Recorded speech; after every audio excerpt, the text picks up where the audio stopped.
አስተሳሰቡ አደገኛ ስለሆነ ሀያት ነጥላ ያለበሰችበትን ፎቶ አጋጣሚ ያየሁኝ ፌስቡክ ላይ ነው ያየሁት። ከዛ በኋላ ደግሞ ቤተክርስቲያን እየሄደች በቴዲ አፍሮ ዘፈን ታጅቦ ነገራችን ላይ ዩቲናስ አንቺና መሰሎችን ማንም ሰውን ያልመክርም ምክር እንደማይሰሙ ካሁን በፊትም ተናግሬያለሁ።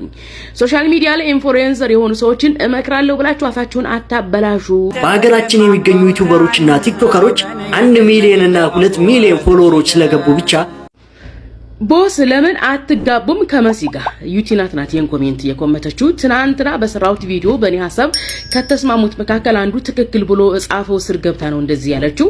መስሚያቸው ጥጥ ነው በነገራችን ላይ ብያችኋለሁ። ሶሻል ሚዲያ ላይ ታዋቂ ኢንፍሉዌንሰር የሆኑ ሰዎች ስድብም ሆነ ምክርም አይገዛቸውም። በነገራችን ላይ ዩቲናስ አንቺና መሰሎችን ማንም ሰውን ያልመክርም ምክር እንደማይሰሙ ካሁን በፊትም ተናግሬያለሁ። ሶሻል ሚዲያ ላይ ኢንፍሉዌንሰር የሆኑ ሰዎችን እመክራለሁ ብላችሁ አፋችሁን አታበላሹ ብያለሁ። እኔ አልመከርኩሽም፣ ሰዎችም እንዳይሰድቡሽ ትናንትና ጠይቃለሁኝ። ደስ የሚለው አልሰደቡሽም። በዙ አጋጣሚ ሰው ስድብ ቀንሷል። ላመሰግናችሁ እወዳለሁ። ስድብ ቀንሱ።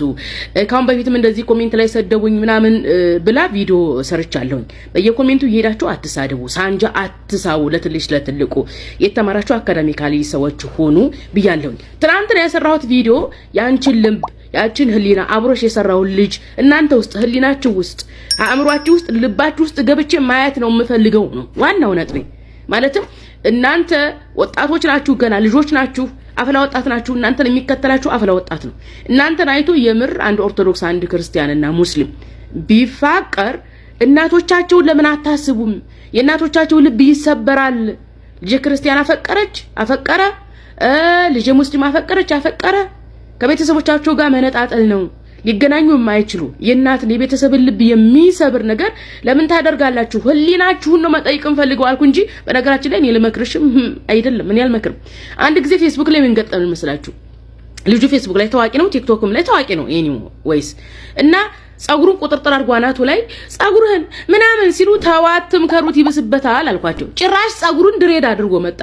እና ኡስታዞች ዩቲል ሌሎችም ሶሻል ሚዲያ ላይ ያሉ ኢንፍሉዌንሰር ሙስሊሞችን ያኔ ሲመካከሩ ተዋትም ከሩ ብያለሁ። ዩቲዬን ያልመከርኩሽም እኔ ግን ህሊናሽ ነው መጠየቅ የምፈልገው። በነገራችን ላይ ካቢላ ከቲክቶክ ካምፓኒ በላይ ብዙ ፎሎወር ያለው ሰው ነው። ሰዎችን የሚጎዳ ነገር ሶሻል ሚዲያ ላይ ሚሊዮን ብር ቢከፈለኝም አልሰራም ነው ያለው።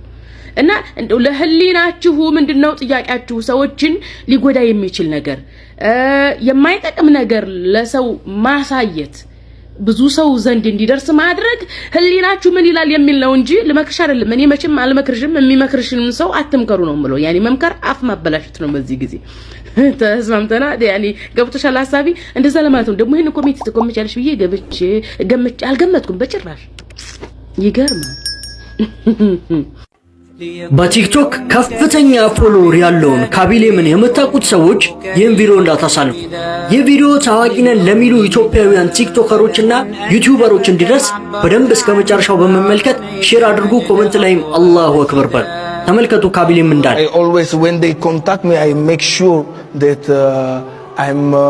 I'm promoting something that is not gonna promote I can promote alcohol, you know. I can promote and I get a lot of offers from alcohol, but I always say no because first of all I'm Muslim, you know, and I don't want to promote alcohol. እንደሰማችሁት ካቢሌም በሚሊዮን የሚቆጠሩ ረብጣ ዶላሮችን አልኮል እንዳስተዋውቅ ተጠይቄ ነበር። አንድም ቀን ግን የአልኮል ፕሮዳክቶችን አስተዋውቄ አላውቅም ምክንያቱም ሙስሊም ስለሆንኩ ብሏል።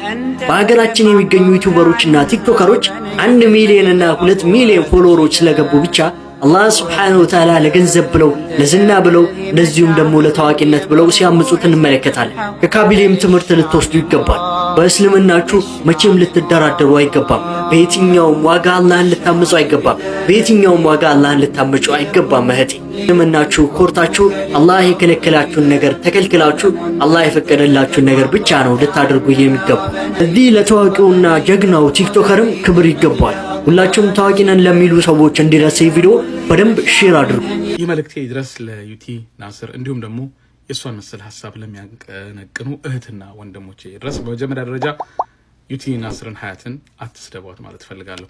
ነገር ግን ደግሞ ሰው ትክክለኛ የሆኑ ሐሳቦችን፣ አስተያየቶችን፣ ምክሮችን ግን መለገስ ተገቢ ነው ብዬ አምናለሁ። አስተሳሰቡ አደገኛ ስለሆነ ሀያት ነጥላ ያለበሰችበትን ፎቶ አጋጣሚ ያየሁኝ ፌስቡክ ላይ ነው ያየሁት። ከዛ በኋላ ደግሞ ቤተክርስቲያን እየሄደች በቴዲ አፍሮ ዘፈን ታጅቦ አንቺም በሃይማኖቴ እኔም በሃይማኖትሽ መኖር እንችላለን አይጠበኝም ቤቴ የሚል አይነት ነገር አንድ ሙስሊም የሆነ ድሬዳዋ ወይም ሐረር ላይ የተሰራ ክሊፕ ነው።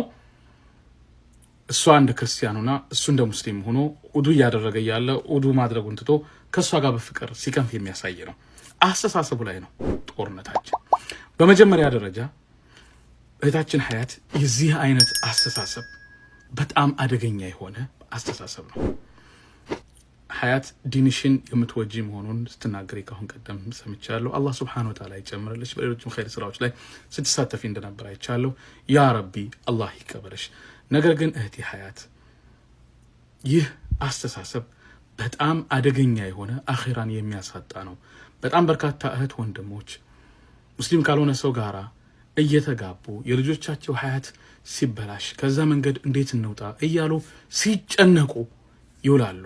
በቅርብ አንድ ወንድም በዚህ ጉዳይ ላይ ያማከረኝ ያወራኝ ወንድም ሁሉ አለ። ይህ በፍጹም ተቀባይነት የሌለው ነገር ነው። ሌሎች ወገኖቻችን እንዲህ ያለ መንገድ እስልምና እስላማዊ ቤተሰብን እሴትን ለመሸርሸር የሚያደርጓቸውን እንቅስቃሴዎች ካሁን ቀደም በሰፊው ፕሮሞት ሲደረግ ነበር። ሚስቴ ክርስቲያን ናት፣ እኔ ሙስሊም ነኝ፣ እሱ እስላም ነው፣ እኔ ክርስቲያን ነኝ የሚለውን ነገር ለማስለመድ የሚደረጉ የተለያዩ የቴሌቪዥን ፕሮግራሞች ቃለ መጠይቆች ላይ ካሁን ቀደም በስፋት አይቻለሁ። ይህ አይነት አስተሳሰብ እስላማዊ ቤተሰብም ሆነ ለሀገርም የሚጠቅምም አይደለም። ሙስሊምም ከሙስሊም ጋራ ክርስቲያኑም ከክርስቲያን ጋራ ቤተሰባዊ ህይወቱን መስርቶ ነው መኖር ያለበት። እንደውም አንዳንድ ክርስቲያኖች ይህ መጽሐፍ ቅዱሳዊም አይደለም በማለት ሲቃወሙ ነበር። ትክክል ነው። ክርስቲያን ሆነን ትክክለኛ ክርስትና ህይወት ነው መስራት የሚፈልገው። ስለዚህ እህቴ ሀያት በተውነት ስም በድራማ ስም ወላሂ እንዲህ የምትሰሪው ነገር ነገ ሁላችንም አላህ ፊት መቆማችን አይቀርም። እኔን ጨምሮ ብዙ ወንጀሎች ብዙ አይቦች ያለብን ሰዎች ነን። የማናችንን መጨረሻ ማንም አያውቅም። ነገር ግን እህቴ ሀያት እንዲህ ያሉ እስላማዊ እሴትን የሚሸረሽሩ ፈሳድን የሚያስፋፉ እንዲህ ያሉ ደግሞ አደገኛ የሆኑ መልእክቶችን የሚያስተላልፉ ቪዲዮዎች ሐቂቃ ላንቺም ሆነ ሌሎችም አይጠቅምም።